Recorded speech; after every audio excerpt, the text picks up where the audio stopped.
Kalau lo perhatiin dengan jujur, tanpa filter optimisme palsu, ada sesuatu yang mulai berubah diam-diam. Rak supermarket yang biasanya penuh, sekarang mulai ada celah. Harga yang dulu stabil, sekarang bergerak liar. Dan yang paling berbahaya, bukan kelangkaannya, tapi cara semuanya terjadi pelan, halus, hampir nggak terasa. Sampai tiba-tiba lo sadar, pilihan lo makin sedikit. Ini bukan teori konspirasi murahan, ini bukan sensasi buat nakut-nakutin. Ini adalah pola yang lagi kebentuk. Dan kalau lo nggak peka, lo bakal telat sadar ketika semuanya udah nggak bisa dibalikin. Krisis pangan 2026 bukan sekadar isu, ini proses.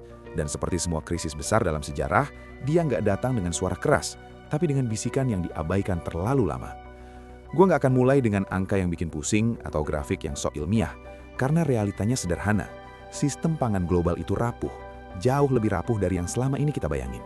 Kita hidup di dunia yang terlalu bergantung pada distribusi panjang, impor silang, dan efisiensi yang berlebihan sampai lupa satu hal mendasar. Kalau satu titik terganggu, efeknya bisa menjalar kemana-mana. Dan sekarang, gangguan itu bukan lagi kemungkinan, tapi kenyataan yang udah mulai kejadian. Lo lihat cuaca yang makin gak bisa ditebak, musim tanam yang bergeser, gagal panen di berbagai negara yang dulu jadi penopang dunia. Ini bukan sekadar perubahan iklim sebagai istilah keren yang sering dipakai di konferensi. Ini adalah perubahan nyata yang langsung nyentuh produksi pangan. Ketika satu negara gagal panen, negara lain harus nutup kekurangan. Tapi masalahnya, sekarang yang gagal panen bukan 1-2, tapi banyak dan terjadi bersamaan. Belum lagi konflik geopolitik yang bikin distribusi makin kacau. Jalur logistik terganggu, ekspor dibatasi, negara mulai mikirin diri sendiri. Dan di titik ini, lu harus ngerti satu hal yang sering diabaikan. Dalam kondisi krisis, solidaritas global itu cuma slogan. Yang beneran jalan adalah kepentingan nasional. Setiap negara akan nyelamatin rakyatnya dulu, bahkan kalau itu berarti negara lain harus kekurangan.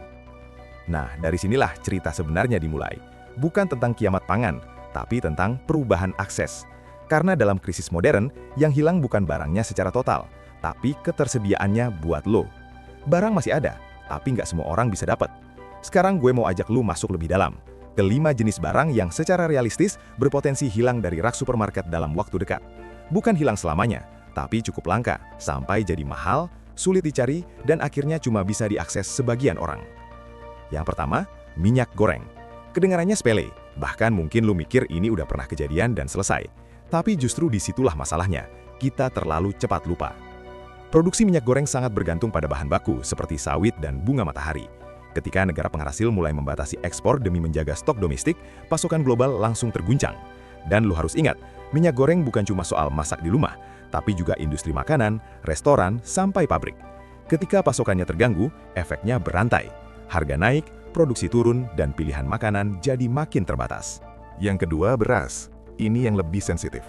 Di negara seperti kita, beras bukan sekedar makanan, tapi kebutuhan dasar. Masalahnya, banyak negara produsen beras mulai mengalami tekanan produksi. Cuaca ekstrim, kenaikan biaya pupuk, dan kebijakan ekspor yang makin ketat bikin pasokan global jadi gak stabil. Dan ketika negara-negara besar mulai menahan ekspor, negara yang bergantung pada impor langsung kena dampaknya. Ini bukan skenario jauh, ini udah mulai terjadi di beberapa wilayah. Yang ketiga, gula. Ini salah satu yang sering diremehkan. Gula kelihatannya selalu ada, tapi sebenarnya sangat rentan terhadap gangguan produksi. Tanaman tebu butuh kondisi tertentu yang makin sulit diprediksi. Selain itu, banyak negara mulai mengalihkan produksi tebu untuk biofuel, bukan untuk konsumsi. Artinya prioritas berubah, dari makanan ke energi. Dan di titik ini, lo harus mulai bertanya, ketika pilihan harus dibuat antara bahan bakar dan makanan, mana yang akan dipilih sistem? Yang keempat, daging.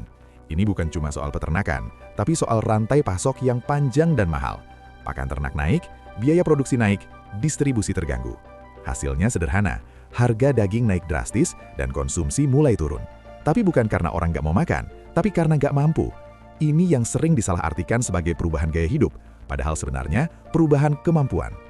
Dan yang kelima, produk olahan seperti mie instan, roti, dan makanan kemasan.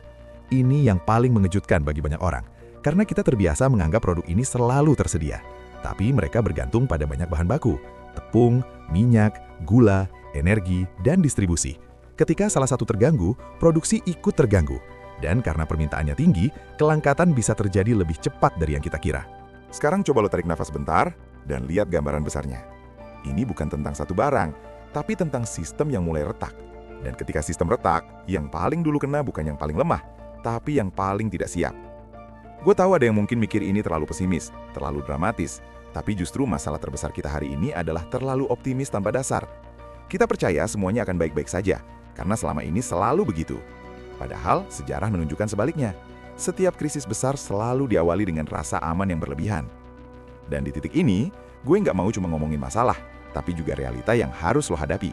Karena jujur aja, lo nggak bisa mengontrol sistem global, lo nggak bisa menghentikan konflik atau mengubah cuaca.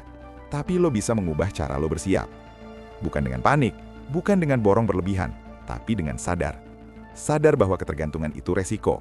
Sadar bahwa kenyamanan yang lo nikmati sekarang bukan sesuatu yang pasti. Dan yang paling penting, sadar bahwa perubahan kecil dalam kebiasaan bisa jadi penyelamat besar di masa depan. Lo nggak harus jadi survivalist ekstrim yang hidup di hutan, tapi lo juga nggak bisa terus hidup seolah semuanya akan stabil selamanya. Ada titik tengah yang rasional, di mana lo tetap hidup normal, tapi lebih siap. Misalnya mulai lebih bijak dalam konsumsi, nggak buang makanan, nggak berlebihan, dan mulai menghargai apa yang ada. Kedengarannya klise, tapi justru disitulah fondasi ketahanan dimulai. Karena krisis bukan cuma soal kekurangan, tapi juga soal distribusi yang nggak merata. Selain itu, mulai diversifikasi sumber makanan. Jangan terlalu bergantung pada satu jenis. Coba alternatif, coba adaptasi. Ini bukan soal gaya hidup sehat, tapi soal fleksibilitas. Semakin fleksibel lo, semakin kecil kemungkinan lo terdampak parah. Dan yang paling penting, mulai ubah cara lo melihat sistem. Jangan telan mentah-mentah narasi bahwa semuanya terkendali. Pertanyakan, analisa, dan lihat dari berbagai sisi. Bukan untuk jadi paranoid, tapi untuk jadi realistis.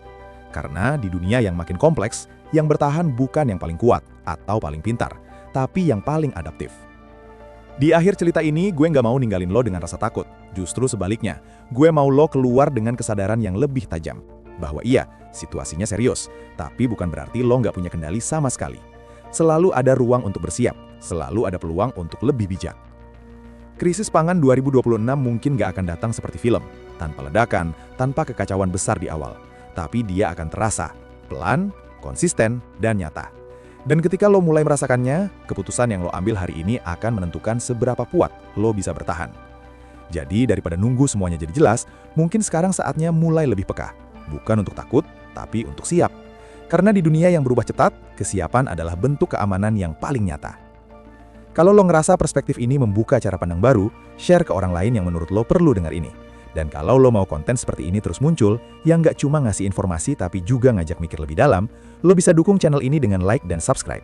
Karena di tengah banyaknya suara yang menenangkan tapi menyesatkan, kita butuh lebih banyak percakapan yang jujur, walaupun kadang nggak nyaman didengar.